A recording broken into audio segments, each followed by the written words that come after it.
Resume. Evolusi pengelolaan zakat dari era klasik hingga era digital. Atas nama Suki.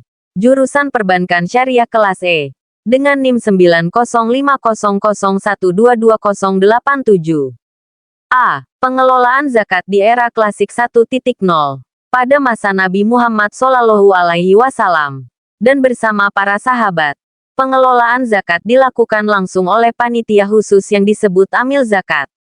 Mereka mendapat wewenang penuh dari Rasulullah untuk mendata kaum muslimin yang wajib mengeluarkan zakat dan mendistribusikannya kepada mereka yang berhak menerimanya.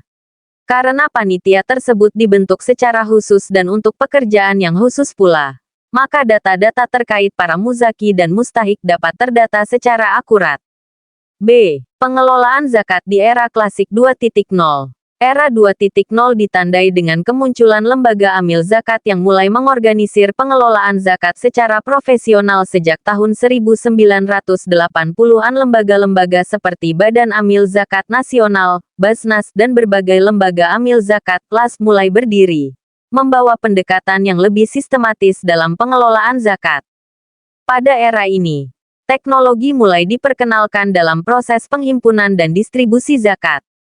Penggunaan komputer untuk mengelola data muzaki dan mustahik menjadi umum, memungkinkan lembaga zakat untuk mencatat dan melaporkan transaksi dengan lebih efisien. C. Pengelolaan zakat di era modern 3.0. Pengelolaan zakat di era modern 3.0 telah mengalami transformasi signifikan dengan memanfaatkan teknologi digital untuk meningkatkan efektivitas dan efisiensi. Zakat, sebagai salah satu rukun Islam, kini tidak hanya berfungsi sebagai kewajiban spiritual tetapi juga menjadi instrumen sosial ekonomi yang strategis dalam mengentaskan kemiskinan dan meningkatkan kesejahteraan masyarakat.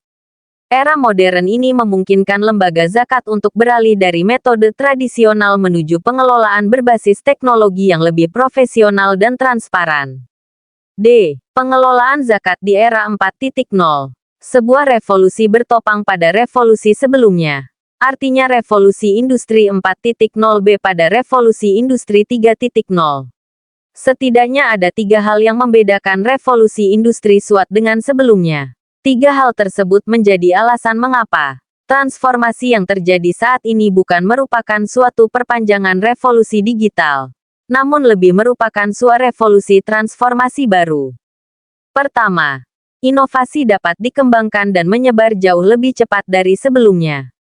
Kedua, penurunan biaya produksi marginal dan munculnya platform yang dapat menyatukan dan mengkonsentrasikan beberapa bidang. Ketiga, revolusi secara global ini akan berpengaruh besar dan terbentuk di hampir semua negara di dunia, di mana cakupan transformasi ini terjadi pada setiap bidang dan akan mempunyai dampak menyeluruh pada level sistem di banyak tempat.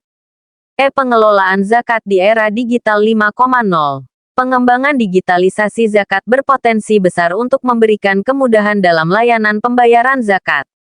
Tidak hanya itu, informasi terkait program dan pendistribusian dana zakat juga dapat dilakukan secara digital melalui media sosial atau sejenisnya. Setiani, 2018. Sehingga, secara tidak langsung edukasi publik dan sosialisasi gerakan zakat juga dapat dilakukan. Dengan demikian, diharapkan realisasi penghimpunan zakat dan kepercayaan masyarakat pembayar zakat dapat meningkat sehingga potensi zakat yang besar di Indonesia dapat dioptimalkan.